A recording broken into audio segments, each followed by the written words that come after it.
Hello guys, welcome back to our channel part 7 of Reborn for her mysterious husband. Chapter 31 तुमने मुझे seduce क्यों किया और चांदनी रात। अभीक आदवी को किस कर रहा था और आदवी उसके बालों को सहला रही थी।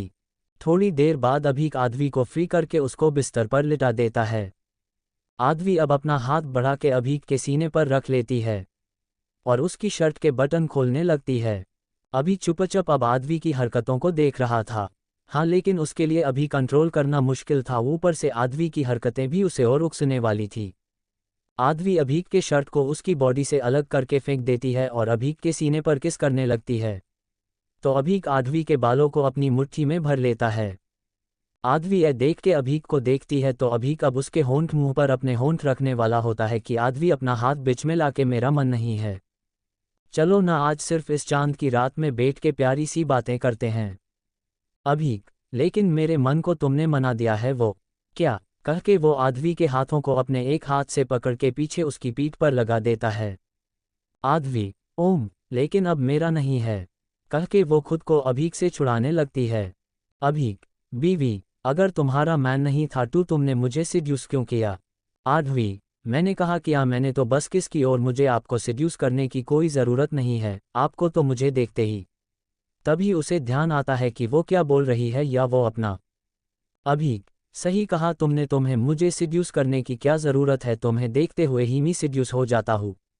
कहते हुए वो अपनी गर्म सांसें आदवी की गर्दन पर छोड़ रहा था, जिस वजह से आदवी सिहर रही थी। आदवी, आप देखिए, मुझे छोड़िए, मुझे अभी कुछ भी नहीं करना।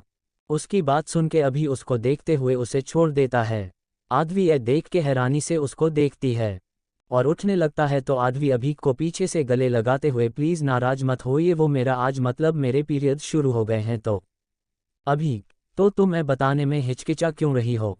आदवी, वो बस शर्मा रही थी। अभीक, तुम एक डॉक्टर हो, ऊपर से गायनेकोलॉजिस्ट हो और तुम्हें मुझसे इस बारे में बात करने से शर्मा रही थी, जबकि तुम इससे भी ज़्यादा दूसरों को सुझाव देती होगी। आदवी, अरे वो मेरे मरीज़ होते हैं और उनके साथ मुझे प्रोफेशनल ही रहना होता है। आप मेरे पति हो, आपसे थोड़ी तो शर्म आएगी ना। कहते हुए वो अब एकदम टमाटर की तरह लाल हो रही थी। फिर वो अभीक को ले जाके बिस्तर पर बिठा के पाडों को खोल देती है, जिसे से कांच से सब कुछ बाहर की तरफ देखा जा सकता था और वो पूरा कमरा चांद की नीली रोशनी से चमक रहा था। आदवी अब अभीक के पास जाके बैठ जाती है तो अभीक उसको गले लगते हुए उसकी गर्दन में अपना चेहरा घुसाए हुए, तुम्हारे गले तो लग सकता हूँ है ना।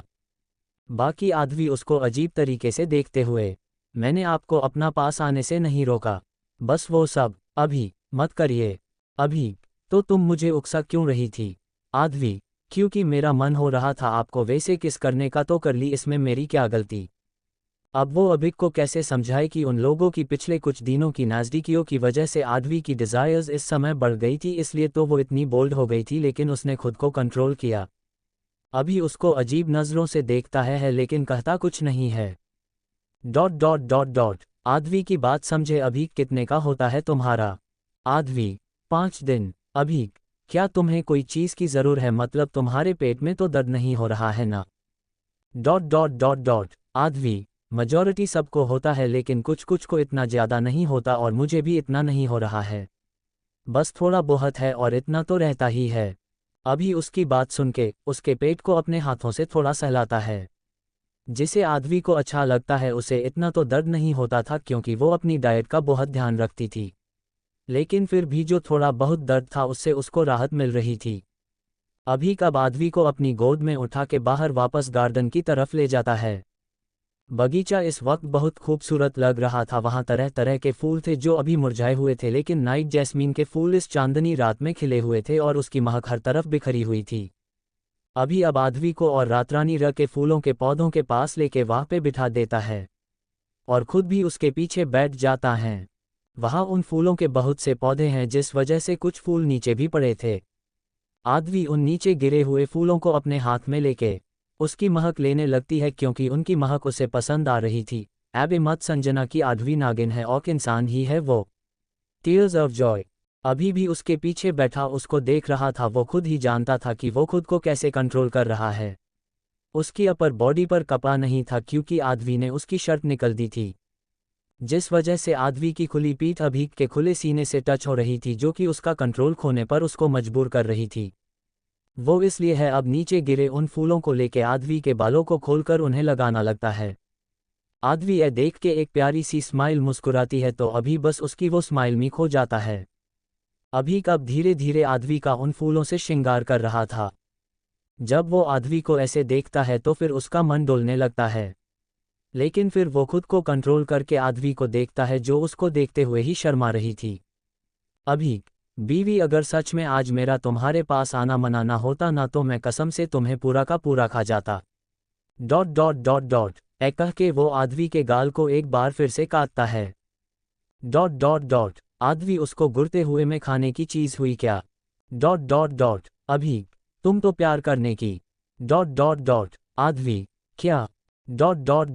अभीक हदबदाते हुए मतलब कुछ नहीं कह के वो आदवी के गाल को चूम लेता है। आदवी अब उसके सीने से लग के अपनी आंखें बंद कर लेती है। ... अभीक अब पीछे की तरफ जहां पे बेंच थी और दोनों बेंच के नीचे बैठे थे, जिसके लिए अभीक बेंच के एक तरफ लग के नीचे बैठा था और आदवी उसके दोनों लेग्स के बीच में बैठी थी। आदवी के ऐसे आंखें बंद करने से अभीक अब उसको अपनी बाहों में जकड़ते हुए आंख बंद कर लेता है और ऐसी ही उनका एक प्यार भरा रोमांटिक पल थम जाता है और एक नई सुबह होती है जिसकी किरण अभीक और आदवी के चेहरे पर गिरती है। अभीक अब जागता है तो देखता है वो वही सो गया है तो वो आदवी को गोद में उठा के अंदर ले जाता है।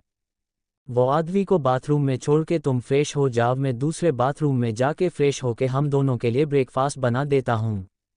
आदवी, आप क्यों? मी बना... अभी गुरते हुए उसको देखता है तो आदवी चुपचाप अब फ्रेश होने के लिए चली जाती है।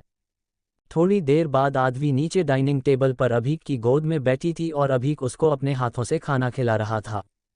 अब खाना खा के दोनों फार्म हाउस घर से निकल जाते हैं।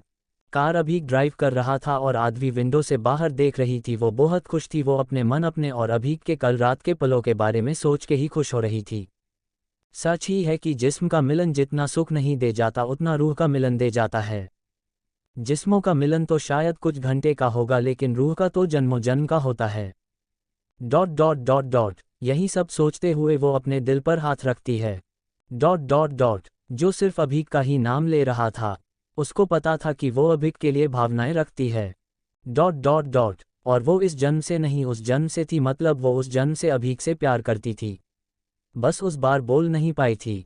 पर वो इस बार अपने प्यार का इजहार करना चाहती थी। और ये सब सोचते हुए वो अभीक को देखती है और एक प्यारी मुस्कान करके मन में कुछ सोचने लगती है, शायद अपने प्यार के इजहार के बारे में। तभी अभीक उसको कपूर विला छोड़ते हुए बाहर आके आदवी के सिर पर प्यार से चूमते हुए अपना ख्याल रखना और टाइम से लंच कर लेना। और आदवी, और क्या? और क्या मुझे हॉस्पिटल भी जाना है? ... अभीक, आज तुम कहीं नहीं जाओगी? आदवी, पर क्यों? अभीक, क्योंकि मैं कह रहा हूँ। और दूसरा एक ही कह के वो आदवी को कुछ कहता है तो आदवी की आंखों में आंसू आते हैं। जो आंखें अब तक खुश थी वो अचानक उदास हो जाती है और वो रोने लगती है। अभी उसको चुप कराने जाने वाला होता है कि तब तक आदवी उसको धक्का देके रोते हुए अंदर चली जाती है। चैप्टर 32 जरूर आपकी कोई विदेश में गर्लफ्रेंड होगी। अभी आदवी से देखो, मुझे कुछ दिनों के लिए ऑस्ट्रेलिया जाना होगा और अभी ही निकालना है तो प्लीज़ तुम अपना ख्याल रख लेना, ठीक है? आदवी, कितने दिन? अभीक, -10। आदवी, सुन के क्या यहाँ से नहीं हो सकता? मेरी प्रॉब्लम की वजह से तो दूर नहीं जा रहे हैं क्योंकि आप मेरे पास नहीं आ सकते हो। कहते हुए उसकी आंखें बड़ी भीग चुकी थी और डगमगा रही थी। दे से अभी रो देगी। अभीक, पागल हो क्या? मैं काम से जा रहा हूँ। आदवी, मुझे भी आना है, मुझे भी ले चलो। और कहते हुए वो रो रही थी। अभी उसकी इस बात से हैरान था क्योंकि आदवी एक मैच्योर गर्ल थी जो ऐसे छोटे बच्चों के जैसी जिद नहीं करती थी। लेकिन आज आदवी का बचपन दिख रहा था। आदवी जब अभीक का जवाब नहीं सुनती तो जोर जोर से रोते हुए, मुझे पता है आप जानबूझकर जा रहे हैं ताकि आप इस समय मुझसे दूर रह सकें। और ज़रूर आपकी कोई विदेश में गर्लफ्रेंड होगी, इसके लिए मुझे नहीं ले जाना नी चाहत हो।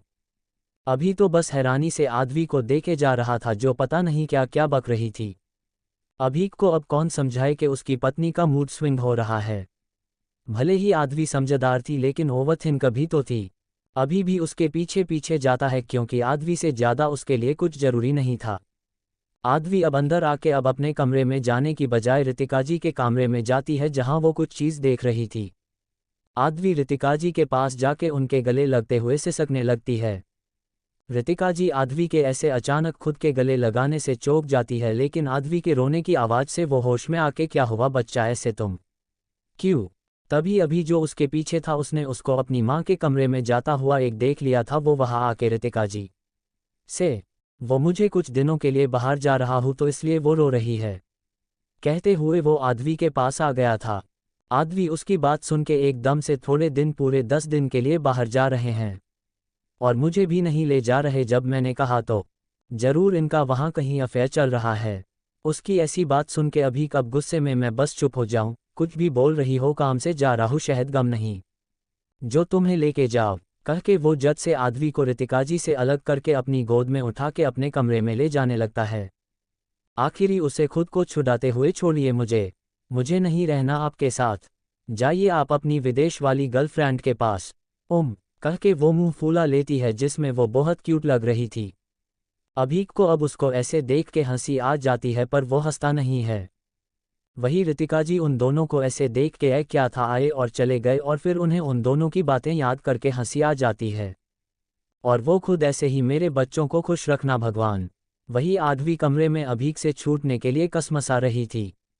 वही अभीक उसको कसकर पकड़ के सोफे पे बैठा था और उसके होठों पर लगातार अपने होठों का कहर बरसाया हुआ था। आदवी उसको खुद से दूर करके, अब नहीं जाना आपको, जाएगा ना, अब मेरे साथ क्यों लगे पड़े हैं अभीक, लेकिन अभी तुम मुझे रोक रही थी और अब जाने को कह रही हो बीवी। आदवी, हाँ तो क्या गलत बोला, आपको जाना है ना तो जाइए। अभीक उसके सर को चूमते हुए, सच में काम है वरना नहीं जाता। आदवी अब कुछ नहीं कहती है और चुपचाप बिस्तर पर जाके बैठ के अभीक को अपने पास बुलाती है। अभीक उसके पास आता है तो आदवी अभी के चिक्स पर किस करते हुए ठीक है, लेकिन एक शर्त पर।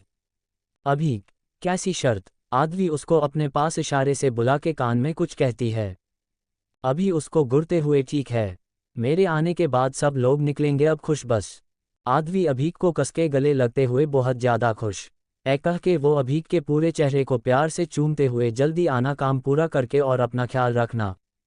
अभी उसकी बात पे हाँ मैं सर हिलाते हुए उसके सर को प्यार से चूमते हुए, तुम भी और जल्दी काम पूरा करके आने की कोशिश करूंगा, ओके बाय, कह के वो वहां से चला जाता है। आदवी का चेहरा अभी भी मुरझाया हुआ था, लेकिन कुछ देर बाद उसके चेहरे पर एक चमक आ जाती है और वो किसी को कॉल लगाती है।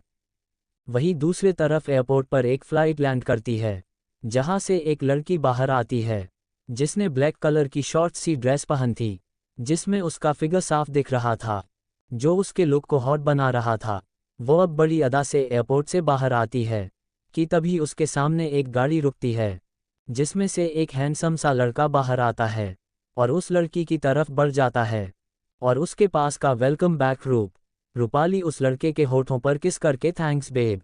रूपाली अब कार में बैठती है तो वो लड़का भी अब ड्राइविंग सीट पर बैठा है और तो अब आगे क्या सोचा है रूपाली, ओह कॉमन निक्की, तुम्हें तो पता है अब आगे क्या करना, बहुत जी लिए खुशियों से भरे दिन। उस आदमी ने अब उसकी जिंदगी को नरक जो बनाना है।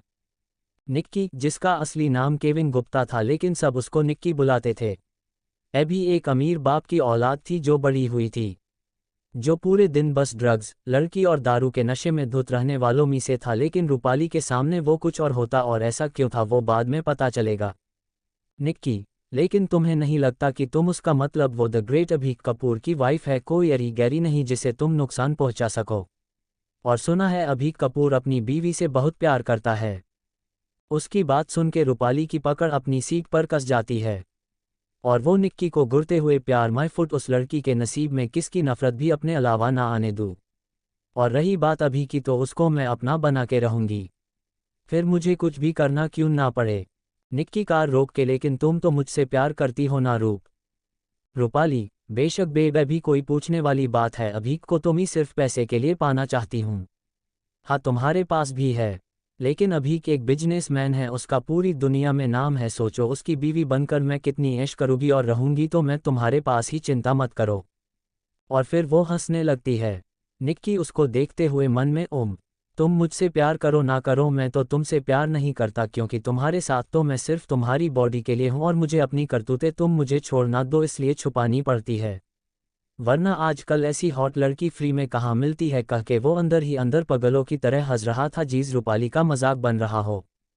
फिर वो रूपाली को खिंच के अपनी गोद में बिठा के एक झटके से उसकी ड्रेस को फाड़ देता है। रूपाली ए देख के, तुम क्या पागल हो, हम यहाँ कैसे? लेकिन तब तक निक्की ने उसको बाइट और किस करना शुरू कर दिया था जिसमें वो भी मदहोश हो रही थी। निक्की ने कार साइड में पार्क कर दी ताकि कोई उन्हें रोके ना और किसी को डिस्टर्ब ना हो, वरना समस्या उन्हें होती। अब दोनों एक दूसरे की वासना कार में ही शांत कर रहे थे। Chapter 33 untitled chapter. रूपाली और निक्की दोनों ही अपने हवस को कार में ही पूरी कर रहे थे और फिर वहां से निकल जाते हैं। वहीं दूसरी तरफ पीयूष अपनी कार का लेके कहीं जा रहा था, शायद किसी काम से, कि तभी उसकी गाड़ी की टक्कर किसी से हो जाती है। लेकिन सामने वाला सिर्फ गिर गया था, उसको ज़्यादा चोट नहीं आई थी। पीयूष बाहर आके देखता है कि एक लड़की अपनी स्कूटी लेके गिर गई है, लेकिन उसका चेहरा नहीं दिख रहा था क्योंकि वो दूसरी साइड थी। वो उस लड़की के पास जाके, सॉरी अगर आपको चोट आई तो, लेकिन अगर आपका कोई नुकसान हुआ है तो मैं भर दूंगा। वो लड़की अब पलट के पीयूष की तरफ देखती है तो पीयूष अपनी सास को उसको देखता ही रह जाता है। उस लड़की का रंग हल्का गोरा और गुलाबी था, बिल्कुल किसी न्यूबॉर्न बेबी के जीज, और वो दिखने में 18 या 19 साल की लग रही थी।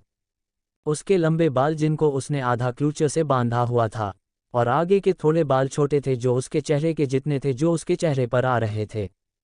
और उसकी गाल भी बहुत गोल मटोल थी, जिस वजह से वो बहुत क्यूट लग रही थी।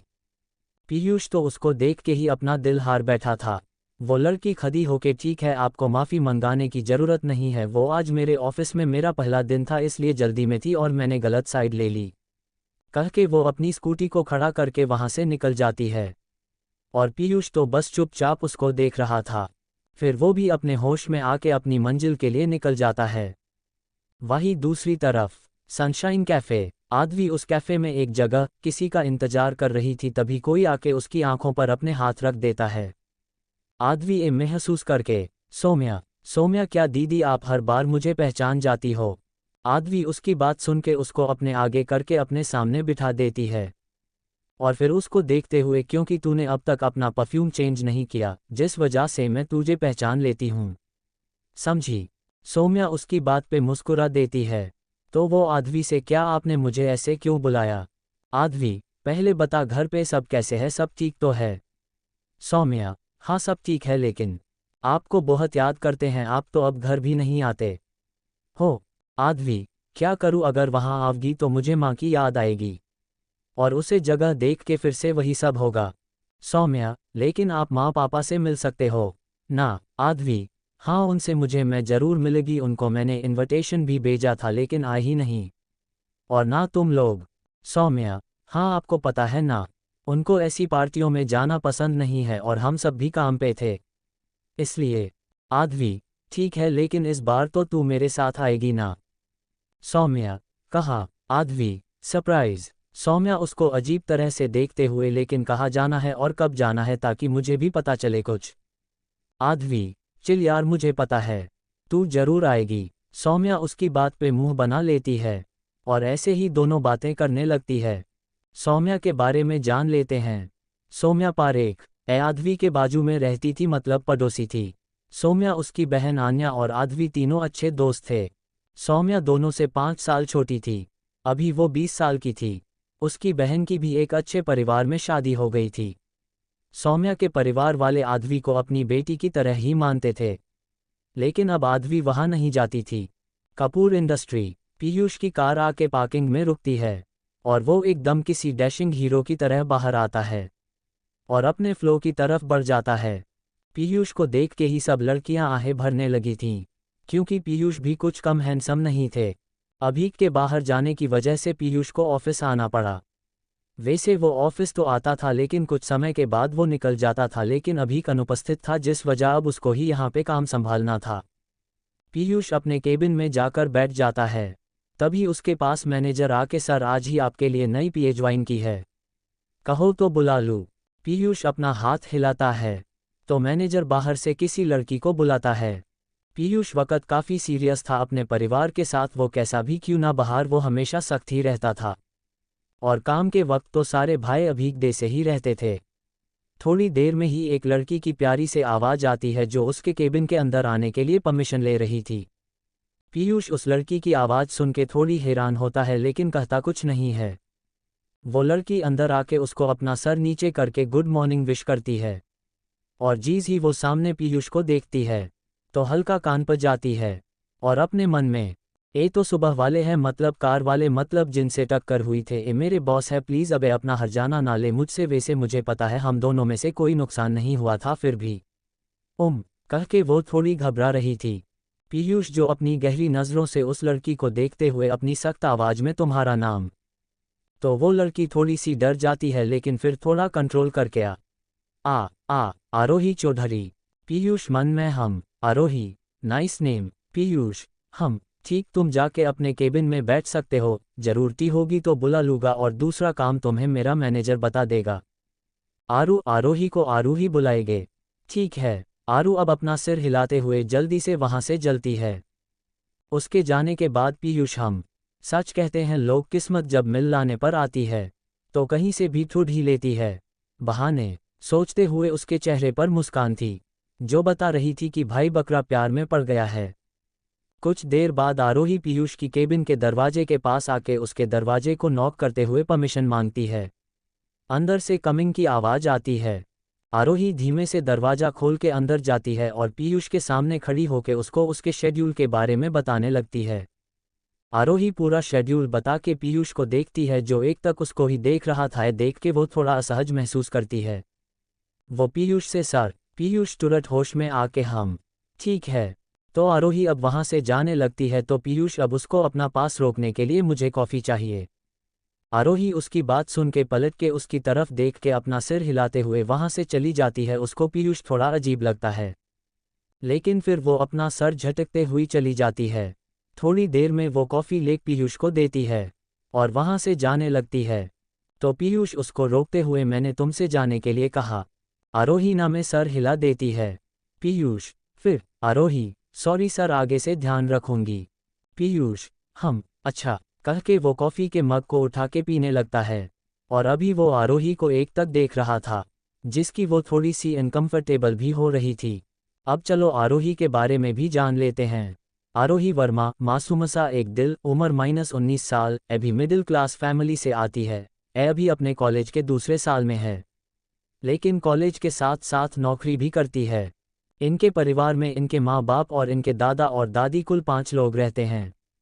इनके घर में कोई भी समस्या नहीं है जिसे बाहर काम करना पड़े, लेकिन फिर भी ये अपने लिए करती है और उनके घर वालों को कोई समस्या नहीं है। Chapter 34 I need you. अब आगे पीयूष के इस तरह देखने से, आरू को देखने से वो अब असहज हो रही थी। वो थोड़े धीरे से मगर डरते हुए, सर क्या मैं जाऊं? पीयूष अपनी कॉफ़ी पूरी करके तो आरू जल्दी से कॉफ़ी का मग लेके चली जाती है। पीयूष है देख के, मैं क्या शैतान नज़र आता है जो ऐसे भाग रही है, कितना मासूम और क्यूट हूँ मैं। वही दूसरी तरफ रूही रौनक को लेके फिल्म देखने आई थी क्योंकि उसको आज का दिन रौनक के साथ बिताना था। वो लोग एक रोमांटिक फिल्म देख रहे थे जिसमें बहुत से सीन बहुत ज़्यादा बोल्ड थे, जिसको देख के रौनक भी रूही के साथ रोमांस कर रहा था। अभी भी एक ऐसा सीन चल रहा था और रौनक रूही के ऊपर पूरा झुके के उसकी गर्दन पर बाइट्स कर रहा था और रूही उसको अपने ऊपर से धक्का दे रही थी क्योंकि उसको फिल्म देखनी थी जो कि रौनक देखने नहीं दे रहा था। रौनक अब रूही के होठों पर अपने होठों को रख के उसको पूरी शिद्दत से चूमने लगता है और अपने हाथों को उसकी बॉडी पर चलने लगता है जिसकी रूही मचल रही थी। रूही को अब थोड़ा गुस्सा आता है तो वो एकदम से रौनक के होठों को काटती है तो रौनक उसको छोड़ देता है और उसको घूर के देखने लगता है, जिस वजह से रूही थोड़ी डर जाती है। पर फिर वो हिम्मत करके, रूही सॉरी पर आप मुझसे हट नहीं रहे थे तो क्या करती, कह के वो क्यूट सा मुंह बना लेती है। रौनक उसको ऐसे देख के फिर से पागल हो जाता है। वो फिर से रूही के होठों पर अपने होंठ रखने वाला था कि रूही उसके और अपने बीच अपना हाथ रख देती है। रौनक के शर्ट के ऊपर के 4 बटन खुले हुए थे जिससे उसका चौड़ा सीना दिख रहा था और बाल भी असत व्यस्त हो गए, लेकिन वो बहुत ज़्यादा हॉट लग रहा था। रूही की भी हालत थोड़ी असत व्यस्त थी, उसके बाल थोड़े से उलेजे हुए थे, होंठ सूजे हुए, आंखें मदहोश थीं। उसने पहनी हुई फ्रॉक जो कि घुटने के नीचे तक थी वो ऊपर उठ चुकी थी और उसके खुले पैरों पर रौनक का हाथ था। जो डीप तक जा रहा था। उसके ड्रेस की जिप पीछे से थोड़ी खुली थी और उसकी ड्रेस की एक स्ट्रैप शोल्डर से नीचे गिर गई थी और वहां साफ बाइट मार्क्स दिख रहे थे। और उसका वो गोरा बदन पूरा लाल हो गया था। दोनों का हाल बिल्कुल भी सही नहीं था, लेकिन दोनों कोने में बैठे थे जिस वजह से कोई भी उन्हें देख नहीं सकता था। थोड़ी देर में फिल्म खत्म होती है और रूही होश में आके रौनक को, रूही, अब तो छोड़ दीजिए, फिल्म खत्म हो गई है। तो रौनक उसको छोड़ देता है। रूही अब रौनक के हुलिये को ठीक करती है, फिर रौनक के हाथों को अपनी ड्रेस में निकल के खुद को ठीक करती है। रौनक एकटक उसको ही देख रहा था, उसका वो उभरा हुआ सीना जो उसकी वजह से ही हुआ था, वो उसको अपना कंट्रोल खोने पर मजबूर कर रहा था। वो तुरंत होश में आके रूही के हाथ को पकड़ के उसको अपने साथ वहां से बाहर निकाल के कहीं ले जाने लगता है। रूही, कहाँ जा रहे हैं हम? रौनक, पता चल जाएगा। रौनक रूही को लेके कार में बैठ के वहां से निकल जाता है। करीब आधे घंटे बाद रौनक की कार एक जगह आके रुकती है। रूही बाहर देख के कहती है, हम यहाँ क्यों आए हैं? रौनक, टाइम स्पेंड करने, और किसके लिए? बेबी। रौनक फिर रूही को गोद में उठा के फार्म हाउस घर के अंदर लेके चला जाता है। वही फार्म हाउस था जहां अभी आदवी को लाया था, क्योंकि ये सब भाइयों की पसंदीदा जगह थी, लेकिन थी अभी की। वो रूही को गोद में उठा के अपने कमरे में लेके जाता है और उसको बिस्तर पर लिटा के उसके ऊपर आके उस ऊपर टूट पड़ता है। रूही तो ए देख के हक्की बक्की होके उसको देखती है। फिर वो रौनक से, रूही, ए आप। रौनक उसके कपड़ों पर अपना हाथ रखते हैं, कान, आई नीड यू, प्लीज रोको मत, मैं तड़प रहा हूँ तुम्हारे लिए। रूही के रोंगटे उसकी बात सुन के खड़े हो रहे थे। वो अपनी आंखें बंद कर रौनक के सर को सहलाने लगती है, उसे खुद को करीब आने की इजाज़त दे रही हो। लेकिन आगे क्या होगा ये सोच के उसको थोड़ा सा डर भी लग रहा था। रौनक अब उसके ऐसे खुद को इजाज़त देने से और कंट्रोल में नहीं रह पाता और आगे बढ़ जाता है। लेकिन तब रूही धीमे से, क्या हम शादी तक का इंतज़ार नहीं कर सकते? मतलब पहली रात की बात ही अलग होती है ना। रौनक उसकी बात सुन के एक पल उसके चेहरे को देखता है, फिर रूही के ऊपर से खड़ा हो जाता है। रूही को लगता है कि रौनक नाराज़ हो गया है, तो वो रौनक को मनाते हुए, रूही, सॉरी, वो मैं आपको नाराज़ नहीं करना चाहती थी, पर ठीक है, मैं तैयार हूँ, कह के वो वापस से लेट जाती है। लेकिन उसकी आंखों में इनकार साफ दिख रहा था। रौनक उसको ऐसे देख के उस पे चुप जाता है। रूही ने अपनी आंखें बांध कर राखी थी ये जान के आगे क्या होगा, लेकिन उसको अपने माथे पर किसके होठ महसूस होते हैं। तो वो अपनी आंखों को खोल के देखती है, तो पाती है कि रौनक उसके सर को चूम के वापस खड़ा हो गया है और उसको देख रहा है। वो ये देख के कुछ कहने वाली होती है, तभी, रौनक, अगर तुम्हारा मन अभी ना बोल रहा है तो तुम ना बोल सकती हो। आधा सव पे बड़ी ई की मात्रा टी हॉट, लेकिन खुद के मन को माँ के कोई काम मत करो। और जो चीज़ तुमको अच्छी ना लगे वो तुम बेझिझक मुझसे कह सकती हो, और मैं तुम्हारे फैसले का सम्मान करता हूँ। अब हम शादी के बाद ही आगे बढ़ेंगे, कह के वो जाने लगता है। तो रूही उसका हाथ का पकड़ के, कहा जा रहे हैं मुझे छोड़ के? रौनक, खाना बनाने, तुम्हें भूख लगी होगी ना? रूही, हाँ भूख तो लगी है। तो रौनक उसको गोद में उठा के किचन की तरफ चला जाता है। वहीं दूसरी तरफ कपूर इंडस्ट्री, पीयूष ने आरू को परेशान कर दिया था। वो बार बार किसी भी बहाने से आरू को बुलाता था और उसे बार बार बस कॉफ़ी मांगता था। जब तक उसको कॉफ़ी पूरी नहीं हो जाती आरू को अपने सामने रहने के लिए बोलता था। वो करीब हर आधे घंटे के बाद आरू को बुलाता था और अब तक उसने 15 से ज़्यादा बार कॉफ़ी मंगाई होगी। आरू को अब अपने इस सिरफिरे बॉस पर गुस्सा आ रहा था, लेकिन वो कुछ कर भी नहीं सकती थी क्योंकि वो उसका बॉस था। करीब अब शाम के 7 बज गए थे और सब अब निकल गए थे। आरू भी अब निकल के बाहर खड़ी थी कि तभी उसके सामने एक ब्लू और वाइट रंग की स्पॉट कार आके रुकती है। पहले तो वो डर जाती है, लेकिन पीयूष को देख के शांत हो जाती है। पीयूष, चलो मैं तुम्हें घर छोड़ दूँ। आरू, कोई बात नहीं, मैंने कैब बुक कराई है, आती ही होगी। पीयूष, लेकिन अगर मैं तुम्हें छोड़ने आया तो क्या गलत होगा? आरू अपने मन में, गलत क्या, बहुत कुछ गलत हो जाएगा, लेकिन आप जी अमीर लोग कहाँ समझेंगे सर। फिर आरू धीमे से, कोई समस्या नहीं है, पर मैं अकेली चली जाऊंगी। पीयूष, लेकिन एक मिनट, तुम तो स्कूटी से आए थे ना? आरू, हाँ, लेकिन वो मुझे रिपेयर में देनी पड़ी क्योंकि थोड़ी सी दिक्कत आ गई थी। तो पीयूष अब उससे ज़्यादा न पूछते हुए बाहर आता है और उसका हाथ पकड़ के उसको कार में बिठा के वहाँ से निकल जाता है। आरू तो बस उसको देखती ही रहती है। वो कुछ बोलने को हुई कि तभी पीयूष अपनी सख्त नज़रों से उसको डराता है तो वो चुपचाप बैठ जाती है। थोड़ी देर में आरू की कार उसके घर के थोड़ी दूर पर रुकती है। वैसे आरू एक रेसिडेंसी में रहती थी जो कि एक अच्छा एरिया था। पीयूष उसको देखते हुए, तुम्हारा घर तो बहुत सुंदर है। आरू, थैंक्स। वहाँ रेजिडेंसी में सारे घर एक जैसे ही थे, लेकिन नेम प्लेट की वजह से पीयूष को पता चल गया कि कौन सा उसका घर है। वैसे आरू का घर अच्छा ही था, वो कपूर विला जैसा नहीं था, लेकिन एक मध्यमवर्गीय परिवार के लिए वो किसी बंगले से कम नहीं था। अब वो पीयूष को देखते हुए बाय कह के चली जाती है। पीयूष अपने मन में उसको जाते हुए देख के एक पप्पी तो देकर जाती गाल पे। फिर वो खुद से कुछ नहीं जल्दी ही गाल पे क्या होठों पे पप्पी दे के जावोगी कहते हुए वो भी अब कपूर विला के लिए निकल जाता है। चैप्टर 35 ट्रूथ अंडर ए, चाहूँ तो कल सुबह ही तुझे मामा बना दूँ। पीयूष अब वहाँ से अपनी कार लेके निकल गया था। वही आदवी अपने कमरे में थी और अपने फ़ोन को गुरूर रही थी क्योंकि अभीक को उसने कितनी बार कॉल किया था लेकिन अभीक ने एक बार भी उसका कॉल पिक नहीं किया था और अब तो वो घर भी 10 दिन बाद ही आने वाला था, जिस वजह से आदवी को बहुत गुस्सा आ रहा था लेकिन अब वो कर भी कुछ नहीं सकती थी। थके के वो अब नीचे चली जाती है डिनर तैयार करने के लिए क्योंकि आज सुबह से ही वो घर पे ही थी और बाहर भी नहीं गई थी।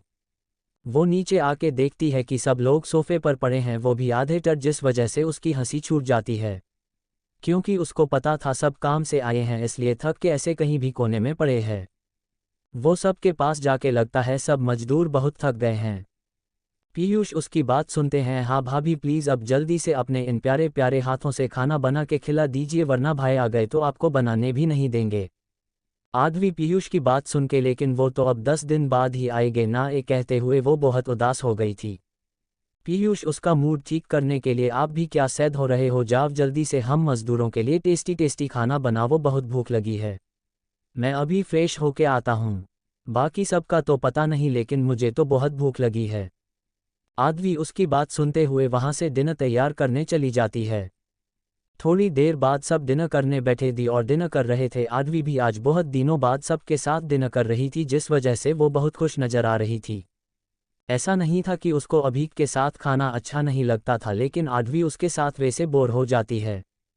थोड़ी देर बाद सब बड़े खाना खा के चले जाते हैं लेकिन बच्चों ने कुछ और प्लान बनाया था जिसकी वजह से सब अब तेरीज पर थे क्योंकि सबको पता था अभीक के जाने से आदवी उदास थी तो उसको अभी की याद ना आए, इसलिए सब टेरीज पर बैठे बातें कर रहे थे। तभी नैना, चलो ना कोई गेम खेलते हैं, मजा आएगा। तभी रूही चहकते हुए, हाँ हाँ चलो।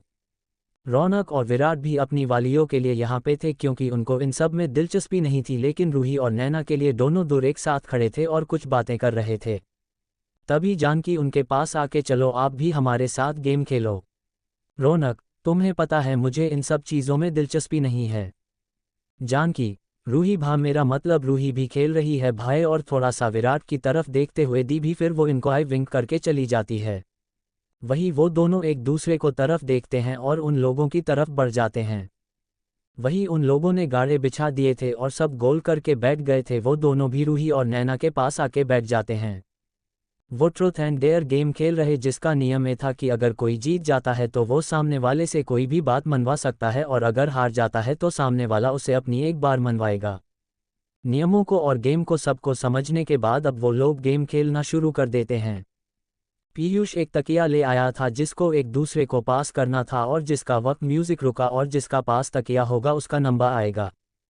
गेम स्टार्ट होता है। लव ने अपने मोबाइल में एक रिंगटोन लगा दो थी जो कि कुछ सेकंड या मिनट की होगी ताकि किसको गाना बंद होने की टेंशन ना हो। गाना शुरू होता है और उसके साथ तकिया भी घूमना स्टार्ट होता है। लोग एक दूसरे को वो तकिया पास कर रहे थे। रूही के पास तकिया आता है और वो आगे भेजने वाली होती है कि तभी गाना बंद हो जाता है और रूही के हाथ में तकिया रह जाता है, जिसका मतलब साफ था कि उसकी बारी आई है। रूही देख के ऐसे कैसे बंद हो सकता है। तभी पीयूष तपाक से, हमने कुछ नहीं किया, देखो खुद ही हुआ है, ठीक है। रूही ये सुन के कुछ नहीं कहती और कहती है, बोलो क्या करना है।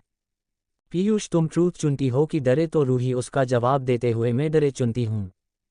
पीयूष के चेहरे पर सुन के एक शैतान मुस्कान आ जाती है, या वो थोड़ा सा अपना गला साफ करता है और फिर रूही से, ठीक है तो मिस रूही हो, सॉरी होने वाली मिसेज रूही कपूर, जाके अपने होने वाले पति को एक पप्पी तो दे के आएं। रूही उसकी बात सुन के शॉक हो जाती है और रौनक को देखती है जो अपनी 440 वॉल्ट की खुशी लिए रूही को ही देख रहा था। कोई समझे या ना समझे लेकिन रूही समझ गई थी रौनक की खुशी को। फिर वो अपने भाई को देखती है जो उसे ही देख रहा था। ऐ देख के रूही पीयूष से, तुम्हें मेरे भाई यहाँ पे नहीं दिख रहे क्या जो तुम मुझसे ऐसी बेहुदा हरकत करवा रही हो? रौनक उसको गुर्ते, तुम्हारे भाई को कोई समस्या नहीं है और मुझे किस करना तुम्हें बेहुदा हरकत लगती है? हाँ। रूही उसकी बात सुन के सकपका जाती है और फिर तुरंत रौनक के गाल पे क्विक किस करके वापस अपनी जगह आ जाती है। रौनक के चेहरे पर जो 440 वोल्ट वाली खुशी थी वो तो पल भर में डिम लाइट जैसी हो जाती है, जिसे देख के सब हंसने लगते हैं और वो गुर के रूही को देखता है जो अपना टमाटर जैसा मुंह को नीचे की तरफ करके बैठती थी। रौनक जब उसको ऐसा दिखता है तो उसका मन रूही को कमरे में ले जाके ढेर सारा प्यार करने का करता है। लेकिन तभी विराट उसके कान के पास आके, मेरी बहन को ऐसा गुरन बंद करो, समझे? रौनक, क्या तुम गहन की बात कर रहे हो? मैं तो मन में क्या सोच रहा हूँ पता है? ऐ कह के वो कुछ कहने वाला होता है तभी विराट, चुप रहो, मेरे सामने ही मेरी बहन के लिए ऐसा बोलते हुए शर्म नहीं आती? रौनक, अरे हाँ, मैं तो भूल गया था, तेरी तो बहन है लेकिन उसका वो कोमल सा बदन जिसे छूक मुझे लगता है ना कि मैं स्वर्ग में पहुंच गया हूँ। अगर ये ऐसी ही रही ना तो सच बता रहा हूँ कल सुबह तुझे मामा बनने की खुशी मिल जाएगी। विराट उसको घूरते हुए, मुझे तो सुबह तक की भी जरूर नहीं, तू कह तो अभी ही 1 घंटे में दे दूँ, कह के वो नैना को देखता है जो सबके साथ बिजी थी। रौनक उसको गिरते हुए बेशर्म कही कि मेरी बहना तुम्हें अपना पास आने देती है इसलिए है ना, और तुम्हारी बहन मुझे नहीं आने देती है। उसकी ऐसी बात सुन के विराट उसको घुरते हुए, उसके लिए लड़की का भरोसा जितना पड़ता है समझे, और तुमने तू कितनी बार मेरी बहन का दिल दुखाया है।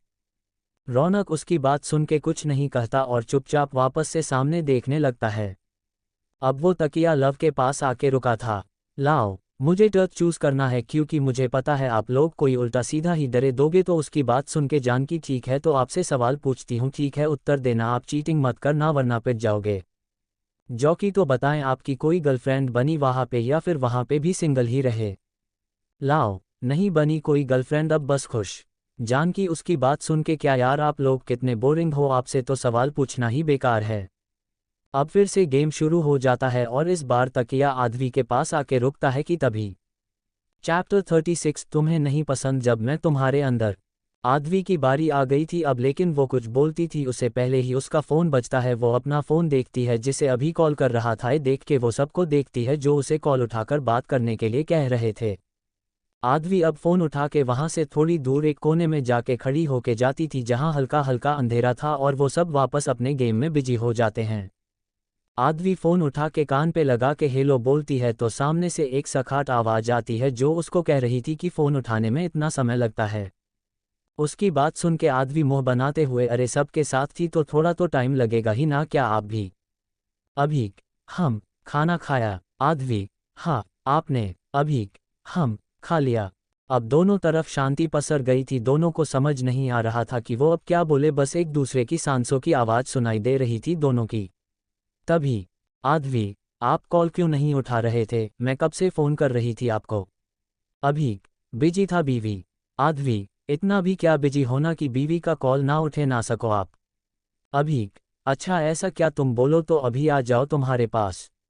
आदवी, कोई ज़रूरी नहीं है, आप वहीं पे रहिए, जब रोक रही थी तो रुके नहीं और अब मस्के लगा रहे हैं। अभी, मस्का लगाना क्या होता है? दूसरी उसकी बात सुन के अपना सर पिट लेती है और कुछ नहीं कहती है। आदवी, अब धीमे से कब तक आएंगे आप? अभी उसकी बात सुन के बोला तो था 10 दिनों में आ जाऊंगा। आदवी, हम पता है, वो तो बस ऐसे ही पूछ रही हूँ। अभी, क्या कर रही हो अभी?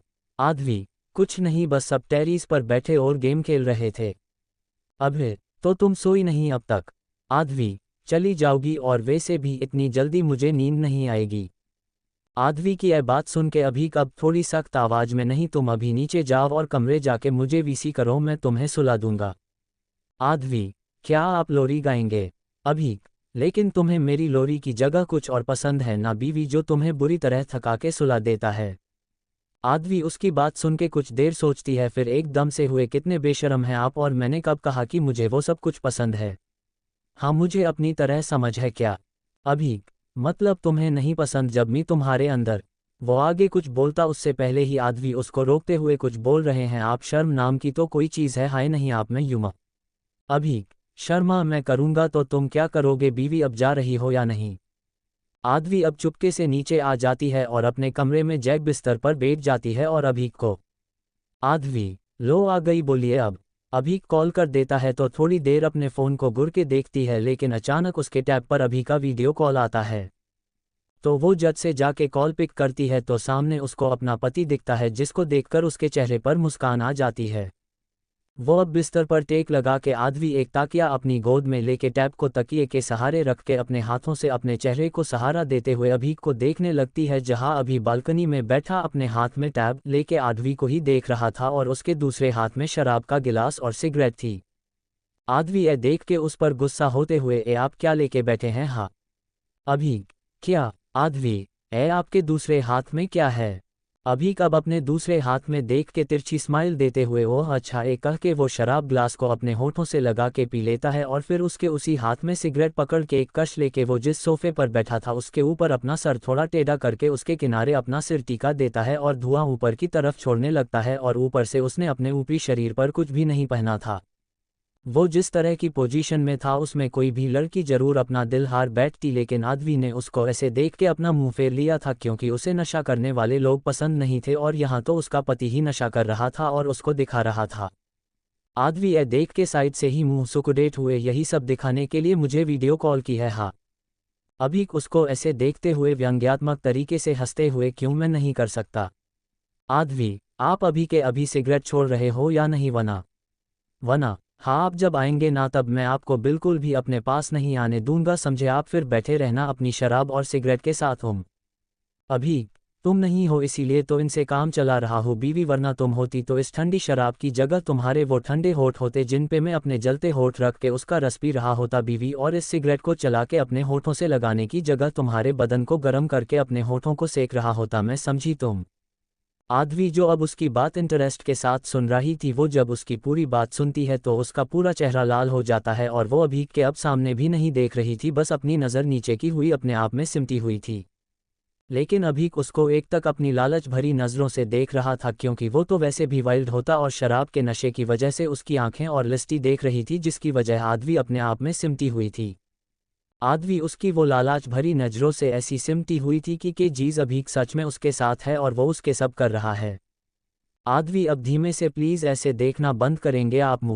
मुझे शर्म आ रही है अभी, तुम्हारे इसी अदा पे तो मुझे फिदा हो जाता हूँ बीवी, मेरे सिर्फ तुम्हें देखने से ही तुम इफेक्ट हो जाती हो बीवी, तो छूने से तो पता।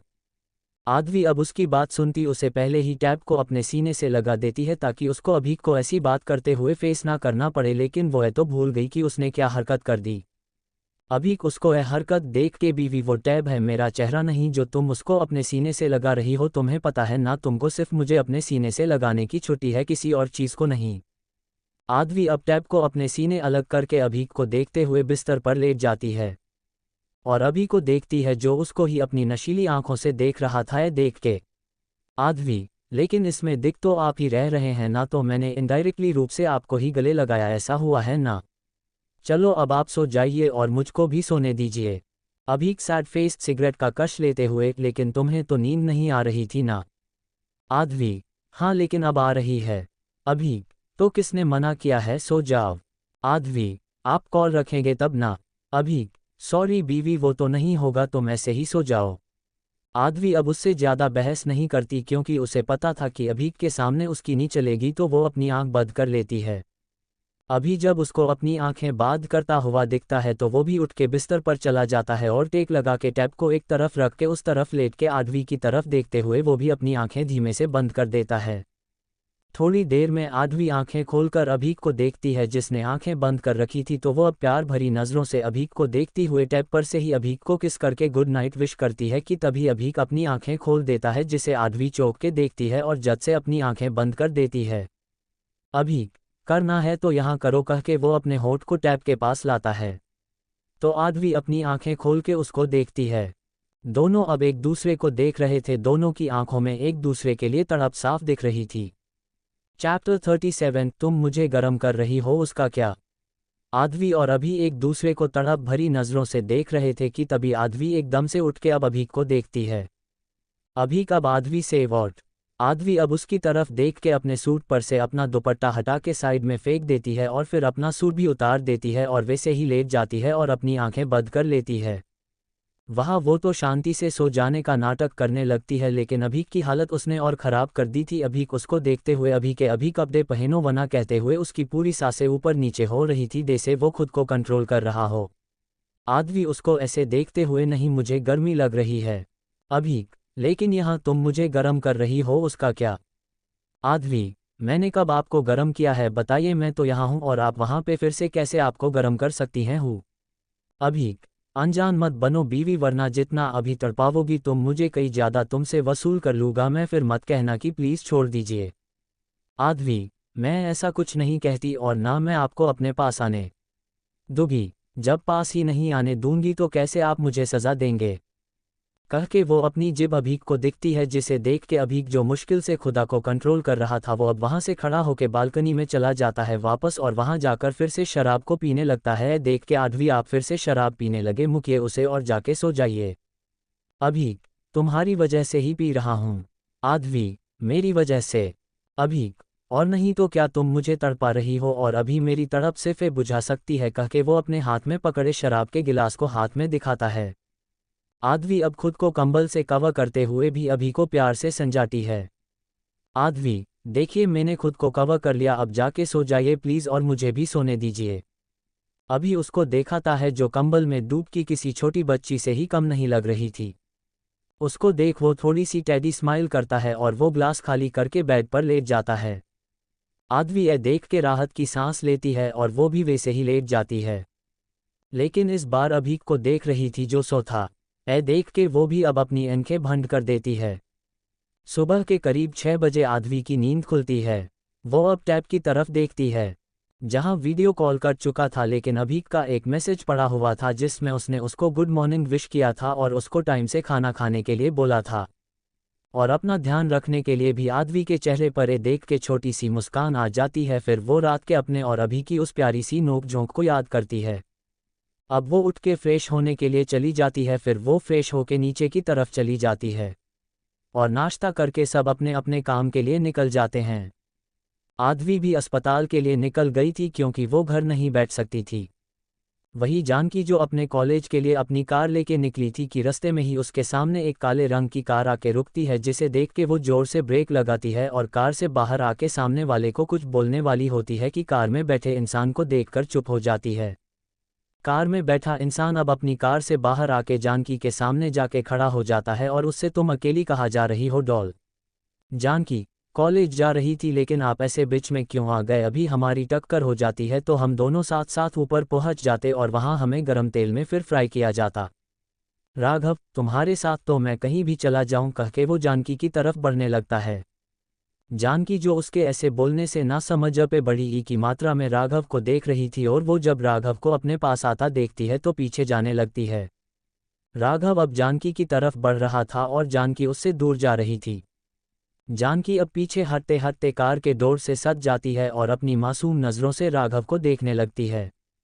राघव अपने हाथों को उसके आजू बाजू रख के उसके ऊपर झुकता है और उसके होठों के पास आके, तुम रोज ऐसी ही अकेली कॉलेज जाती हो? जानकी अपना सर हिला देती है। तो राघव, अब मेरे साथ जाओगी, ठीक है? जानकी, क्यों? राघव, क्योंकि मैं कह रहा हूं इसलिए। जानकी, लेकिन अब वो कुछ आगे बोलती उससे पहले ही राघव उसके वहीं दूसरी तरफ कपूर इंडस्ट्री। पीयूष के केबिन में अभी भी पीयूष के लिए कॉफ़ी लाई खड़ी थी और पीयूष को गुर रही थी। पीयूष अब उसको ऐसे देख के जल्दी से उसके हाथ से कॉफ़ी लेके पीने लगता है। थोड़ी देर बाद वो मग आरू को दे देता है तो वो अब वहाँ से चली जाती है। पीयूष आरू को जाते देख के, इसको अपना पास कैसे रखूँ, ये तो मुझसे दूर भागती है। फिर खुद से ही, यार अभी कल ही तो मिले हो तुम दोनों, इतने में ये सब थोड़ा आगे बढ़ जाएगा। फिर वो भी अपने काम में लग जाता है। वही राघव ने जानकी के होठ पर अपनी उंगली रखी हुई थी और वो अपनी सख्त नज़रों से जानकी को देखते हुए, नो वर्ड्स डॉल। जानकी अपना सर हाँ में हिला देती हूँ तो राघव उसका हाथ पकड़ के अपनी कार की तरफ बढ़ जाता है। तो जानकी है देख के, मेरी कार? फिर राघव, उसको मेरे लोग कपूर विला पहुंचा देंगे, तुम चिंता मत करो, अभी तुम मेरे साथ चलो, कह के वो उसको अपनी कार में बैठा के वहां से निकल जाता है। चैप्टर 38, तुम दोनों एक दूसरे को डेट कर रहे हो।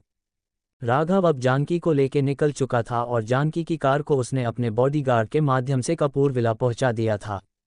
वो जानकी को अब उसका कॉलेज छोड़ता था। जानकी अब अपने कॉलेज के अंदर जाने वाली होती है, तभी राघव उसको रोक के शाम को भी मैं लेने आऊँगा तुम्हें, तुम कहीं जाना मत। जानकी उसको असमझ में देख रही थी क्योंकि उसको कुछ समझ नहीं आ रहा था कि राघव उस पर अपना हक क्यों जता रहा है, लेकिन फिर भी वो कुछ नहीं कहती और चुपचाप हाँ में सर हिलाते हुई चली जाती है। जानकी के जाने के बाद राघव भी किसी को कॉल लगा के वहां से चला जाता है। करीब अब 8 दिन बीत चुके थे और आज की रात ही सब लोग अपने विसीशन को मनाने के लिए रात को निकलने वाले थे, जिस वजह से कोई भी काम पर नहीं गया था, सब घर पर ही थे, लेकिन मर्द सभी अपने ऑफिस चले गए थे। दादी, दादाजी और उनके 2 बेटे और बहुएं सब लोग सुबह ही अपने ट्रिप के लिए तिरुपति बालाजी के निकल गए क्योंकि दादी को पहले वहीं जाना था। अब घर में सारी लेडीज और बच्चे थे जो हॉल में बैठे थे क्योंकि सारी पैकिंग तो उन्होंने कर दी थी, बस अब निकलना बाकी था। नैना आधवी से भाभी भाई आने तो वाले हैं ना? आधवी, हम पता नहीं कहते हुए वो बहुत उदास दिख रही थी क्योंकि अभीक नहीं आया था। साल्वी नैना से, क्या तुम भी अफकोर्स भाई भाभी से इतना प्यार करते हो कि वो 2 डेट हुए आएंगे, देखना तो तुम उनकी चिंता मत करो, तुम अपने और विराट की चिंता करो। नैना उसकी बात सुन के शर्मा जाती है और अपने पलके चुकाते हुए, क्या दीदी आप भी ना? जानकी जो खुद में ही गुमसुम बेटी बैठी थी उसको देखते हुए, साल्वी वैसे आजकल मेरी छोटी बहन पर मेरे देवर जी कुछ ज़्यादा ही ध्यान नहीं दे रहे। नैना, हाँ मैंने भी किया है ए टू नोटिस। फिर वो जानकी को देख के, जानू क्या तुम दोनों एक दूसरे को डेट कर रहे हो? जानकी जो ऐसे ही गमसुम बैठी थी वो अब नैना और साल्वी की बात सुन के, आप लोग किसकी बात कर रहे हैं? आधवी, तुम्हारी और तुम्हारे राघव जी की। जानकी ये सुन के शर्मा जाती है क्योंकि वो उसको राघव को राघव जी बुलाती थी, जो कि वैसे तो ओल्ड फैशन लगता था, लेकिन अब जानकी को राघव का नाम लेना अच्छा नहीं लगता था और ऐसा क्यों था ये तो उसको भी नहीं पता था, बस उसका मन करता था तो वो बोल देती थी। सोनल, अरे बस भी करो, चिढ़ाना कर रहे होगे तो बाद में पता चल जाएगा। फिर वो लोग गोवा में कहाँ घूमेंगे और कैसे एंजॉय करेंगे, उन सब के बारे में बातें करने लगती हैं। करीब 2 घंटे गपशप के बाद वो लोग अपने कमरे में चले जाते हैं क्योंकि सब अब घर आने वाले थे तो थोड़ी तैयारी करने के लिए, क्योंकि वो लोग रात के 11 बजे निकलने वाले थे और अभी 5 बजे थे। सबको आज निकलना था इसीलिए सब लड़के जल्दी घर आ रहे थे। आधवी भी अपने कमरे में जाती है जहां उसने अपना बैग को पैक करके कोने में रखा था, वहां देखती है वहां 2 बैग है और उसके 3 अलग से भी रखे हैं, जिसमें से एक अभीक कपड़े भी उसने रखे थे, लेकिन उसकी कोई उम्मीद तो नहीं थी कि अभीक आएगा। आधवी अब बिस्तर पर बैठकर अपने फ़ोन को देखती है जो स्विच ऑफ था। वो अब उसको ऑन करके देखती है जिसमें अभीक के 1000 से ऊपर के मिस कॉल है, लेकिन उसने एक भी कॉल पिक नहीं किया था। अब वो उस दिन के बारे में सोचती है जब उनकी आखिरी बार बात हुई थी रात को। उसके बाद आधवी ने अभीक को दूसरे दिन कॉल किया था, लेकिन अभीक ने रिसीव नहीं किया। तब तो उसने बिजी हो गए ये सोच के छोड़ दिया था, लेकिन उसने वापस पूरे दिन कॉल किया, लेकिन सामने से किसी ने भी कॉल पिक नहीं किया और ना सामने से किसी को कॉल आया। आधवी लगातार 6 दिनों तक अभीक कॉल कर रही थी, लेकिन सामने से कोई भी फ़ोन नहीं उठाता था।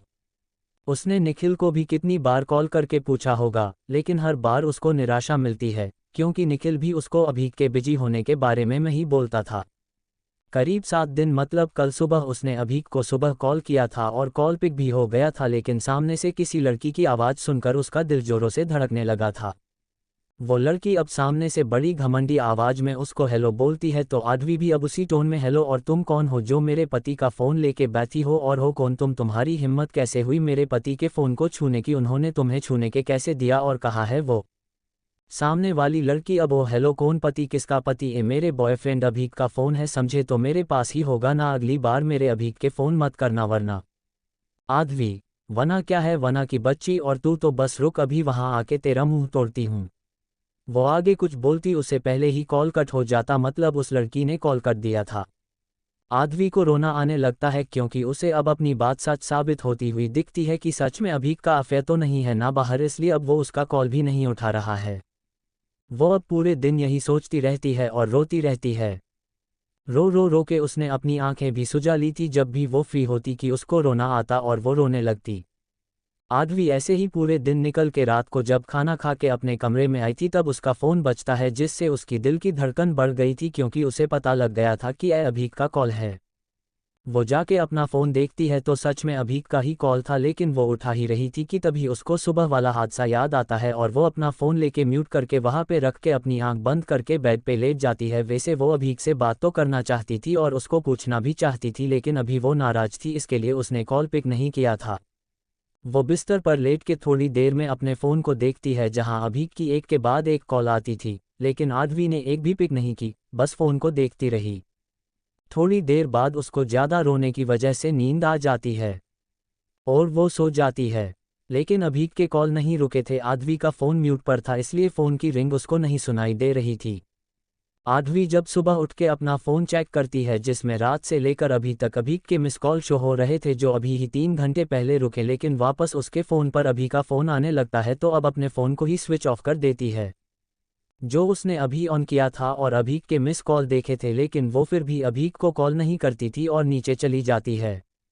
नीचे जाके वो देखती है सब लड़के ऑफिस से वापस आ गए हैं और पीयूष के साथ एक क्यूट सी लड़की भी आई है। देख के वो उनके पास जाके पीयूष से पूछती है कि ये कौन है, तो पीयूष सबको देखता है जो उसको कब से सवाल कर रहे थे। वही आरू सबको ऐसे देख के डूबती हुई पीयूष के पीछे छुपी थी, जिसमें से वो आधी दिख रही थी क्योंकि वो पूरी नहीं छुपी थी। तो क्या जवाब देगा पीयूष अब अपने परिवार वालों को? कौन है आरू? कौन थी वो लड़की? क्या सच में अभीक दे रहा है आदवी को धोखा? चैप्टर 39 वाइल्ड किस। पीयूष अब सबको देखता है जो कब से उसको आरू के बारे में पूछ रहे थे, तो वही आरू उसके पीछे छुपी हुई थी। पीयूष अब गहरी सांस लेके ए मेरी गर्लफ्रेंड है जैसे ही आरू सुनती है वो हैरानी से पीयूष को देखती है जो उसको कुछ ना बोलने की धमकी दे रहा था। रौनक, तुमसे कुछ ज़्यादा ही छोटी नहीं है। पीयूष, आप भी रूही से 5 साल बड़े हो, भूलो मत, मेरे साथ भी वही 20 साल की है और मैं 26 साल का, बस 6 साल का ही फ़र्क है। आदवी, वैसे आपकी गर्लफ्रेंड बहुत सुंदर और क्यूट है, लेकिन ये इतनी दरी सहमी क्यों है, कहीं ज़बरदस्त तो नहीं लाए ना? पीयूष हदबदाते हुए, कैसे बात कर रहे हो आप, कह के वो आरू का हाथ पकड़ के जल्दी से उसको अपने कमरे में ले जाता है और जाते जाते सबको कहता है कि अभी उनके साथ जाएगी। सब उसको अजीब नज़रों से देखते हैं, लेकिन फिर सब सर झटक देते हैं और अपने अपने कमरे में चले जाते हैं। बाकी अपने कमरे में जाने वाली होती है कि बाहर से एक बॉडीगार्ड आके उसको कहता है कि बाहर कोई सौम्य नाम की लड़की आई है। सौम्य सुनकर आदवी दौड़ती हुई बाहर आती है जहां एक लड़की अपनी बैग लेके खड़ी थी और उसने एक सफ़ेद रंग की प्यारी से 1 पीस फ्रॉक पहनी थी जिसमें वो बहुत प्यारी लग रही थी। आदवी सौम्य को देख के उसको पुकारती है तो वो भी अब आदवी को देख के मुस्कुराती हुए आदवी की तरफ जाने लगती है कि तभी एक पत्थर वहां पड़ा था जहां गलती से वो पाँव रख देती है और स्लीप खा के गिरने लगती है।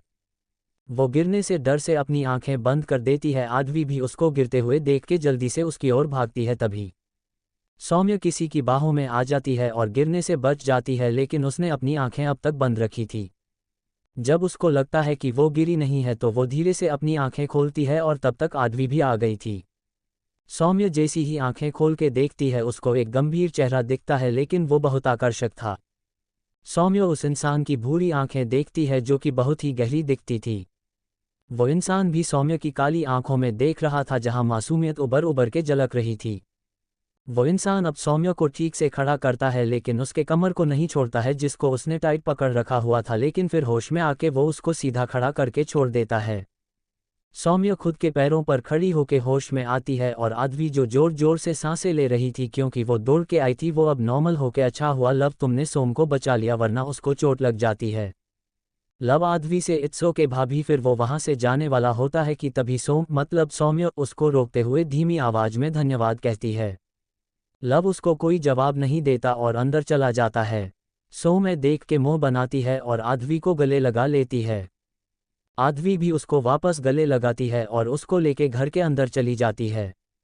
सौम्या को वो अपने कमरे में ले जाती है। फिर सौम्या, अच्छा तुम मेरे कहने पे आए, मुझे तो लगा तुम नहीं आओगी मेरे साथ, लेकिन सौम्या, अरे ऐसे कैसे नहीं आती, मेरी आधी दीदी ने जो बुलाया था तो आना तो बनता है। फिर वो दोनों बैठ के इधर उधर की बातें करके नीचे डिनर करने के लिए आ जाते हैं। आगे भी नीचे जाके सबको सोम से मिलवटी है तो सब उससे खुशी खुशी मिलते हैं। वे लोग सौम्य को जानते थे, बस लव ही था जो उसे नहीं जानता था। सब खाना खा के अब निकलने वाले थे, उनका सामान तो पहले से ही बॉडीगार्ड से पहुंचा दिया था, बस वो लोग रह गए थे। आदवी भी अब अपने कमरे में आके रेडी हो जाती है और सोम को भी रेडी कर देती है। फिर वो लोग नीचे आते हैं जहां सारा परिवार खड़ा था। सब अब धीरे धीरे कार में जाके बैठ जाते हैं। विराट, नैना और उनके साथ 5 बच्चे थे जिनको देख के विराट थोड़ा चिढ़ रहा था क्योंकि वो बहुत शैतानी करते थे। वहीं दूसरी कार में साल्वी, दिव्यांश, सोनल और उसका पति बैठे थे। आदवी सोम के साथ लव की कार में बैठी थी जिसमें जानकी पहले से ही बैठी हुई थी। रौनक और रूही की कार में पीयूष और आरू बैठे थे। ऐसे ही अब सबकी 4 कार्स वहां से अपनी मंजिल के लिए निकल पड़ती है और उनके पीछे बॉडीगार्ड की भी गाड़ियां थी। करीब आधे घंटे बाद वो लोग क्रूज के पास पहुंच गए थे जिससे वो लोग को गोवा जाना था। आरू तो बस आंखें फेड क्रूज को देख रही थी क्योंकि उसने पहले कभी भी क्रूज नहीं देखा था। सोम का भी वही हाल था लेकिन वो दिखा नहीं रही थी। बस वो लोग चढ़ने वाले होते हैं कि एक कार आके वहां रुकती है। सब लोग उस कार को देखने लगते हैं तो उसमें से अब स्टाइल मरता हुआ राघव निकलता है और जानकी के पास जाके उसका हाथ पकड़ लेता है। जानकी ऐसे सबके सामने उसका अपना हाथ पकड़ने से उसको घुरते हुए अपना हाथ छुड़ाने लगती है लेकिन राघव नहीं छोड़ता है। राघव अब सबको देखते हुए, क्या बात है, मेरी डॉल को मेरे बिना ही आप गमले जा रहे हो और मुझे इनवाइट भी नहीं किया, कि कितनी गलत बात है। साल्वी, अब राघव से आपको सुबह ही बोला था लेकिन तब आपने ना बोल दिया था, पता ना हो तो। तभी राघव साल्वी से, क्या भाभी आप भी ना, मैं तो बस ऐसे ही मजाक कर रहा था, कह के वो जानकी को लेके आगे बढ़ जाता है। सब लोग राघव को देख के अपने अपने सर हिला देते हैं क्योंकि वो वैसा ही था। अब सब लोग धीरे धीरे अंदर चले जाते हैं। जब सब लोग अंदर चले जाते हैं तो उनकी क्रूज वहां से निकल जाती है। सब अंदर आके अपने अपने कमरे में चले गए। सब कपल का कमरा एक दूसरे के पास ही था, जैसे राघव और जानकी का, नैना और विराट का, रौनक और रूही का, और इस वजह से लव और सोम का, और फिर पीयूष और फिर आरू का कमरा भी एक दूसरे के पास ही होता है। पीयूष आरू को उसका कमरा दिखा रहा था। आरू पीयूष से कमरा देखते हुए, वाव कितना खूबसूरत है, ये सब क्या, ये सब कुछ आपका है? पीयूष, ये सब हमारा ही है। आरू, आप लोगों के तो मजे ही मजे है। फिर आरू पीयूष को घुरते, आपने घर वालों को झूठ क्यों बोला कि मैं आपकी गर्लफ्रेंड हूँ? मैं आपकी गर्लफ्रेंड नहीं हूँ, मैं सिर्फ हूँ आपकी एक सामान्य सी कर्मचारी हूँ जो वहाँ आपकी कंपनी में काम करती है और आपकी पा है। आपने तो मुझे यह कह के लाया था कि मुझे आपके बहनों के बच्चों को संभालना पड़ेगा ताकि आप लोगों को गम में समस्या ना हो, तो आपने झूठ क्यों बोला? पीयूष अब आरू के हाथ पकड़ के खुद की ओर खिंचता है तो आरू उसके सीने से लग जाती है। पीयूष उसकी आंखों में देख के, तुम मेरी गर्लफ्रेंड ही तो हो। आरू, नहीं मैं नहीं हूँ। पीयूष उसकी कमर को दबता है तो आरू की एक आह निकल जाती है। वो पीयूष को देखती है जो उसको एक किलर लुक के साथ देख रहा था। आरू अब अपना सर नीचे करके, आप मुझे ब्लैकमेल कर रहे हैं? पीयूष, मैंने कहा कुछ कहा लेकिन। आरू, लेकिन डरा तो रहे हैं ना? पीयूष उसको देखते हुए, तुम्हें याद है ना, तुम्हें यहाँ आने से पहले मैंने तुमसे क्या कहा था? आरू उसको देखा, मैं सर हिला देती हूँ तो पीयूष उसके होठों को सहलाते हुए, गुड, अच्छा होगा तुम्हारे लिए, कह के वो आरू के ऊपर झुकता है और उसकी गर्दन पर काटकर उसे छोड़ देता है और वहां से चला जाता है। आरू उसके जाते ही अपनी गर्दन पर हाथ रख के देखती है जहां पीयूष ने उसको काटा था। वो देख के अपने और पीयूष की बातों को याद करती है। फिर वो अपना सर हिला के, कैसे फंस गई मैं इस शैतान के चगुल में, देखता तो ऐसा है जैसे अभी खा जाएगा ओम। वहीं दूसरी तरफ आधवी डे से ही अपने कमरे में आए तो सामने का नज़ारा देख के वो हैरान रह गई। सामने एक आदमी सोफे पर बैठा ड्रिंक कर रहा था और सिगरेट पी रहा था। आदवी उस आदमी को देख के कुछ प्रतिक्रिया नहीं देती और बिस्तर पर जाकर अपना फ़ोन लेके उसमें कुछ करने लगती है। अभी जब उसको ऐसे देखता है तो वो आदवी के पास जाके उसका फ़ोन लेके साइड में फेंक देता है और उसको बिस्तर पर धक्का देके उसके ऊपर आके उसको वाइडली किस करने लगता है। Chapter 40 wild intimacy. Aadvi Abhik के ऐसे वाइल्ड किस करने से चटपटाने लगती है और खुद को छुड़ाने के लिए अपने हाथों से अभीक को दूर करने लगती है। अभीक को आदवी के ऐसे करने से चिढ़ हो जाती है जिसकी वजह से वो अब अपनी पैंट की बेल्ट खोल के आदवी के हाथों को उसे बांध देता है, लेकिन इन सब के बीच वो किस करना नहीं छोड़ता। करीब 20 मिनट बाद अभीक अब रुकता है और आदवी के चेहरे को देखता है जो लंबी लंबी सांसें ले रहा था। आदवी अब थोड़ा सामान्य होकर अभीक को देखती है जो उसको ही एक तक देख रहा था। वो अभीक को देखती है लेकिन फिर एकदम से अपना चेहरा उसे फेर लेती है। अभीक उसके इस रिएक्शन को देख उसके गाल को टाइटली पकड़े हुए उसका चेहरा आपके सामने करता है और गुस्से से आदवी को देखते हुए, अभीक, कुछ ज़्यादा ही हिम्मत नहीं बढ़ गई है तुम्हारी बीवी? आदवी इसका कोई उत्तर नहीं देती है और चुपचाप अपनी आंखों को झुकाए रखती है क्योंकि उसकी आंखों में आंसू आ गए थे जो वो अभीक से छुपा रही थी। लेकिन अभीक के हाथ इतने कसकर उसके गालों पर थे कि उससे ना चाहते हुए भी रोना पड़ रहा था। लेकिन बेरहम अभीक पर इसका कोई असर नहीं होता और वो आदवी से अपनी एरोगेंट आवाज में मेरा कॉल क्यों पिक नहीं कर रही थी। आदवी जो कि अभीक के ऐसे पकड़ने से कुछ बोल नहीं पा रही थी, वो बस अपने आंसू बहा रही थी। अभीक अब उसके आंसुओं से थोड़ा पिघलता है और उसके हाथ को आदवी के चेहरे से हटा देता है। आदवी अब गहरी सांस लेके, आप भी तो कॉल पिक नहीं कर रहे थे मेरा, और ऊपर से वो चुड़ैल कौन थी जिसने आपका कॉल पिक करके अपने आप को आपकी गर्लफ्रेंड बता रही थी। हाँ। अभी कैसू ने अपना फ़ोन उसके सामने कर देता है जिसमें एक वीडियो प्ले हो रही थी। आदवी जिस दे से उस वीडियो को देख रही थी उसकी आंखों में चमक आ रही थी। आदवी अब अभी से क्या सच में आपकी ज़िंदगी में कोई नहीं है ना मेरे अलावा? अभी तुम्हें क्या लगता है कि मैं तुम्हें छोड़ दूंगा और किसी और के पास जाऊंगा? आदवी अब अभीक को गले लगाने वाली होती है कि तभी उसका एहसास होता है कि उसके हाथ तो अभीक ने बांध रखे हैं, तो वो अभीक को अपने हाथ खोलने का इशारा करती है। अभीक अब टेडी मुस्कान करते हुए, पहली सजा तो दे दूं तुम्हें, बाद में गले लगाना मुझे। फिर वो आदवी के हाथों को अपनी गर्दन के पास लाके वहां पे लपेट देता है। आदवी उसको ऐसे देख के, आपने भी तो मेरा कॉल पिक नहीं किया था, तो मी टू आपको कोई सज़ा नहीं दे रही। अभी तुम्हारा मुझको ऐसे इग्नोर करना मेरे लिए किसी सज़ा से कम है क्या बीवी? और हाँ, मैं बिजी था इसलिए नहीं कर पाया तुमसे बात, लेकिन तुम जानबूझकर मुझे इग्नोर कर रही थी। आदवी अब कुछ नहीं बोलती है। आदवी को कुछ ना बोलता देख के अब अभीक अब उसके होठों पर अपने होठों को रख देता है। आदवी अभीक को किस करना चाहती थी पर वो कर नहीं पा रही थी। अभीक आदवी को थोड़ा खड़ा करता है और उसके कपड़ों को एक झटके से फाड़ के फेंक देता है। आदवी ने अपनी आंखें कसके बांध रखी हुई थी क्योंकि उसको पता था अब वो बच नहीं पाएगी इस अभीक नाम के शैतान से। अभीक अब अपने कपड़े भी उतारे के आदवी में जोटके से समा जाता है और उसके साथ इंटीमेट होने लगता है। आदवी की अब उस कमरे में सिसकियां कम और गहरी सांसें और चीखें सुनाई दे रही थी। करीब 1 घंटे में ही अभीक ने आदवी की हालत इतनी खराब कर डाली थी कि वो अब अभीक को भी नहीं देख रही थी। वहीं दूसरी तरफ सोम कुछ काम की वजह से आध हवा पे बढ़ी ई की मात्रा के कमरे की तरफ जा रही थी और उसके पीछे लव था जो उस तरफ ही कहीं जा रहा था। सोम अब आदवी के कमरे के बाहर खड़ी होके दे से आदवी को आवाज लगती है कि तभी अंदर से उसको आदवी की चीखें सुनाई देती है। वो अब ये सुन के डे से दूर खटकाने वाली होती है कि पीछे से लवाते हुए रुको। सोम उसको देखते हुए वो अंदर से आधी दीदी की चीखने की आवाज आ रही है कि उनको कुछ कहते कहते वो रुक जाती है। लव अब कमरे के पास जाके, भाई थोड़ा धीमे, बाहर तक आवाज आ रही है। फिर वो सोम की तरफ देखते हुए उसका हाथ पकड़ के वहां से उसको लेके चला जाता है। सोम, आप हमें वहां से क्यों लाए? दीदी को कुछ हुआ होगा तो लाओ। भाभी को कुछ नहीं हुआ, भाई और भाभी अभी अपना टाइम स्पेंड कर रहे हैं बस। सोम, ऐसे कैसे टाइम स्पेंड होता है? लव अब उसके पास जाके उसके कान पर झुके हुए, कहो तो तुम्हारे साथ वैसा टाइम स्पेंड करके बताऊं कैसे होता है, तुम समझ जाओगी। सोम उसको अजीब तरीके से देखते हुए वहां से चली जाती है क्योंकि लव के चेहरे पर एक टेडी मुस्कान साफ दिख रही थी जो उसे समझ आ रहा था कि वो बहुत गलत तरीके से मुस्कुरा रहा है।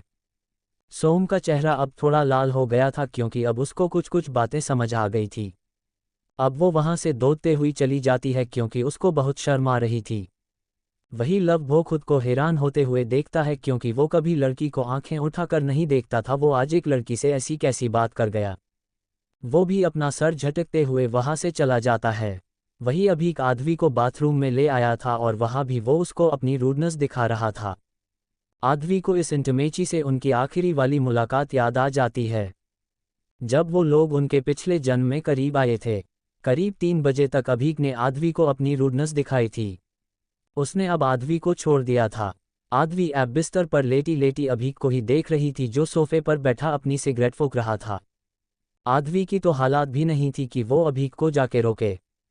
तो आदवी अब अपनी आंखें बंद करके अभी के दिखाए गए वीडियो को याद करती है जो एक सीसीटीवी फुटेज थी जिसमें एक लड़की अभीक के केबिन में थी जो अभीक के बिजनेस पार्टनर की बेटी थी।